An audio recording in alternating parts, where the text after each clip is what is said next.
ഒരുപാട് fans wait ചെയ്തിരിക്കുന്ന ഒരു സിനിമയായിരിക്കും പസഫിക് റിമിൻ്റെ ഏറ്റവും പുതിയ സ്വീക്കർ. 2026 ഈ സിനിമ റിലീസ് ആകുമെന്ന് പറയുന്നത്. പക്ഷേ അത് ഒഫീഷ്യലി അനൗൺസ് ചെയ്തതായിട്ടൊന്നും ഞാൻ നോക്കിയിട്ട് കണ്ടിട്ടില്ല. പക്ഷേ 2026 ഇങ്ങനെ ഒരു സിനിമ വരുന്നുണ്ടെന്ന് പരക്കെ ഒരു പറച്ചിലുണ്ട്. അവസാനം റിലീസ് ആയത് 2018 അത് പസഫിക് റിം അപ്രൈസിംഗ് എന്ന് പറയുന്ന ഒരു സിനിമ. 2 പാർട്ടുകളാണ് ഈ ഒരു സിനിമയ്ക്ക് ഉണ്ടായിരുന്നത്.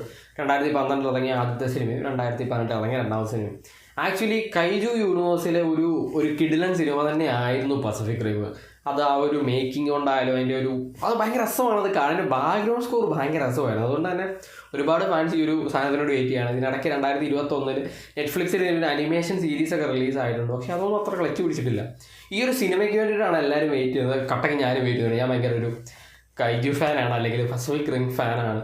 ഈ ഒരു കൈജു പസഫിക് റിമ്മും അതേപോലെ തന്നെ ആ ഒരു ഗോഡ്സില്ല കിങ് കോങ് യൂണിവേഴ്സും കൂടെ ഒന്ന് കൊളാബറേറ്റ് ചെയ്താൽ കൊള്ളാമെന്ന് കുറേയധികം ഫാൻസ് പറയുന്നത് ഞാൻ കേട്ടിട്ടുണ്ട്. എന്തായാലും 2026 ഈ ഒരു സിനിമ വരികയാണെന്നുണ്ടെങ്കിൽ 2026 ഒരു ഭയങ്കര വലിയ വർഷമായിരിക്കും. കാരണം ഓൾറെഡി 2026 ഇപ്പം തന്നെ ഷെഡ്യൂൾ ചെയ്തിട്ടുള്ള കുറേയധികം വലിയ സിനിമകളുണ്ട്. അപ്പോൾ അതിൻ്റെ കൂടി ഈ ഒരു സിനിമകളാണെന്നുണ്ടെങ്കിൽ 2026 ഒരു ഭയങ്കര സിനിമ വർഷമായിട്ടായിരിക്കും വരുന്നത്.